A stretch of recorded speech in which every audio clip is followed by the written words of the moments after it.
আজকে জাতীয় ঐক্যমত্য কমিশনের যে ডে-লং আলোচনা, এটা ইতিমধ্যেই আপনারা অবগত। আমাদের আজকের এই আলোচনা দুটো ধাপে সম্পূর্ণ হয়েছে। প্রথম ধাপের যে আলোচনা সেটি আপনারা ইতিমধ্যেই অবগত।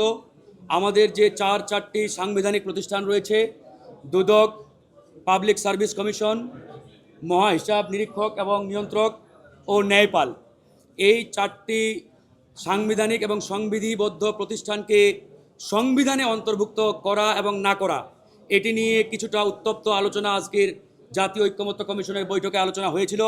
এবং আলোচনার শুরুর দিকে বাংলাদেশ জাতীয়তাবাদী দল তথা বিএনপির পক্ষ থেকে এই আলোচনা তারা বয়কট করেছিলেন। তবে উপস্থিত রাজনৈতিক দলগুলোর আহ্বানে তারা আবারও আলোচনায় অংশগ্রহণ করেছেন এবং বিএনপি বলেছেন যে তারা তাদের পূর্বের যে অবস্থান, সেই অবস্থানেই তারা এখনও অনড় রয়েছেন। তবে উপস্থিত রাজনৈতিক দলগুলোর 95% রাজনৈতিক দল এ বিষয়ে একমত যে বিশেষ করে পিএসসি, দুদক, মহা হিসাব নিরীক্ষক ও নিয়ন্ত্রক এবং ন্যায়পাল, এই চারটি সাংবিধানিক প্রতিষ্ঠানকে সংবিধানে অন্তর্ভুক্ত করার বিষয়ে 95% রাজনৈতিক দল ঐক্যমত্য পোষণ করেছে। আমরা স্পষ্ট করে কমিশনকে বলেছি যে বিগত সময়ে দুদক ছিল একটা দন্তহীন বাঘ, মানে বাঘ নামে আছে কিন্তু যে বাঘের দাঁত নেই সেই বাঘকে দেখে যেমন মানুষ ভয় পায় না, ঠিক একইভাবে এরকম দন্তহীন বাঘ হিসাবে এই দুদক বিগত সময় ছিল। এই দুদক দিয়ে জনগণের আশা আকাঙ্ক্ষা বাস্তবায়ন হয় নাই, বরঞ্চ আমরা দেখেছি এই দুদক বিগত সময়ে সবচাইতে করাপ্টেড, দুর্নীতিগ্রস্ত ব্যক্তিকেও সততার সার্টিফিকেট দিয়েছে। তো আগামীতে যাতে এরকম অবস্থান এই দুদক কন্টিনিউ না করতে পারে, এই জন্য দুদকের যে নিয়োগ প্রক্রিয়া অর্থাৎ যে নিয়োগ কমিটি, এই কমিটিকে অবশ্যই সংবিধানে অন্তর্ভুক্ত করতে হবে। এখন আমাদের প্রশ্ন, দু একটি দল যদি ভিন্নমত পোষণ করে বা ভিন্নমত দেয়, আর তাদের সেই ভিন্নমত দেওয়ার কারণে জাতীয় ঐক্যমত্য কমিশন যদি সিদ্ধান্ত নিতে ব্যর্থ হয়, তাহলে আমরা বলবো এই কমিশন দিয়ে জাতির আশা আকাঙ্ক্ষার বাস্তবায়ন হবে না। আমাদের আরেকটি পয়েন্টে আজকে আলোচনা হয়েছে। আপনারা জানেন যে আমাদের কেয়ারটেকার সরকারের যে নির্বাচন পদ্ধতি, এই পদ্ধতি আমরা বিগত চার দিন আলোচনা করেছি, কিন্তু অত্যন্ত দুঃখের বিষয়, পরিতাপের বিষয়, এই কেয়ারটেকার পদ্ধতি নিয়ে বিএনপি এবং জামাতের পক্ষ থেকে বারংবার নিত্য নতুন প্রপোজাল কমিশনের বৈঠকে হাজির করা হয়েছে। এখান থেকে আমার কাছে মনে হচ্ছে যে বিএনপি আসলে চায় কিনা যে কেয়ারটেকার যে পদ্ধতি, এই পদ্ধতি একটা সলিড পয়েন্টে এই কমিশন সিদ্ধান্তে উপনীত হোক।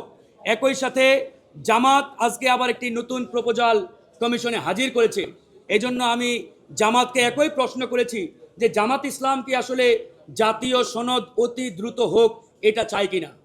যদি তারা চাইতো তাহলে প্রতিদিনের বৈঠকে নিত্য নতুন আলোচনা কিংবা এজেন্ডা হাজির করার মানেটা কি, মতলব কি, আই ডোন্ট নো, আমার দল জানে না। যেহেতু এই এজেন্ডার উপরে বিগত চার দিন আলোচনা হয়েছে, আমাদের আলোচনার পরিপ্রেক্ষিতে জাতীয় ঐক্যমত্য কমিশন সিদ্ধান্ত নেওয়ার ক্ষেত্রে একটা সামারি প্রপোজাল তারা হাজির করেছেন, আমাদের সামনে উপস্থাপন করেছেন। কিন্তু আমাদের রাজনৈতিক দলগুলোর আজকে উচিত ছিল জাতীয় ঐক্যমত্য কমিশনের থ্রোয়িং যে প্রপোজাল, এই প্রপোজালের উপরে ইয়েস নো ভেরি গুড এরকম একটা সিদ্ধান্তের দিকে যাওয়া। কিন্তু আমি আজকে যদি এসে আবার নতুন এজেন্ডা হাজির করি, তাহলে বুঝতে হবে কোনো এক অজানা কারণে হয়তো আমরাই চাচ্ছি এই প্রসেসটা আরও লিঙ্গারি হোক, লেন্দি হোক। এজন্যই আমরা বলেছি জামাতকেও এই বিষয়ে খেয়াল রাখতে হবে যে আপনারা যদি এই জিনিসটাকে বারবার প্রলম্বিত করা, দীর্ঘায়িত করার চিন্তা করেন, তাহলে কিন্তু এটাও আমরা আসলে কোনোভাবে অ্যাকসেপ্ট করব না। এই জন্য জামাতকে আহ্বান জানাবো, আপনারা বিগত সময়ে যে আপনাদের প্রস্তাবনা দিয়েছেন সেটাতে অনড় থাকেন। আমরা কেয়ারটেকার নিয়ে শেষ করব। কেয়ারটেকারের আজকে কমিশনের যে সর্বশেষ অবস্থান সেটি হচ্ছে একবারেই পরিষ্কার। 5 সদস্যের একটি যাচাই কমিটি হবে বা বাছাই কমিটি হবে। এই 5 সদস্যে কারা থাকবে তাহের ভাই অলরেডি বলেছেন। এই 5 সদস্যের মধ্যে প্রথমে তারা যদি ঐক্যমত্যে পৌঁছাতে পারে, আমরা বলেছি 4:1 এই ঐক্যমত্যে একমত হতে হবে। এই ঐক্যমত্যে একমত না হতে পারলে আমরা বলেছি র্যাঙ্ক চয়েসে যেতে হবে। র্যাঙ্ক চয়েস কীভাবে হবে? এর আগে আলোচনা হয়েছিল গোপন ভোটিংয়ের মাধ্যমে, কিন্তু আজকে হঠাৎ করে জামাত বলছে ভোট বেচা কিনা হতে পারে, তাই আমরা এটা ওপেন চাই। আমি বললাম ওপেনের কোনো প্রয়োজন নাই, কারণ যারা ওই কমিটিতে থাকবেন ওরা অন্তত পক্ষে ভোট কেনা বেচার মতো ব্যক্তি নন। যেহেতু তারা ভোট কেনা বেচার মতো ব্যক্তি নন, সুতরাং ওই এজেন্ডায় গিয়ে এই প্রসেসকে আমরা দীর্ঘায়িত করার পক্ষে নয়।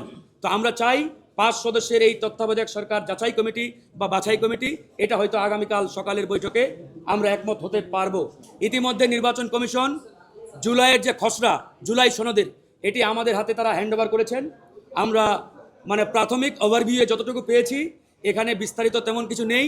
শুধুমাত্র কোন ফরমেশনে তারা এই জুলাই সনদ গঠন করবেন বা তৈরি করবেন, কাঠামোটা আমাদের দেওয়া হয়েছে।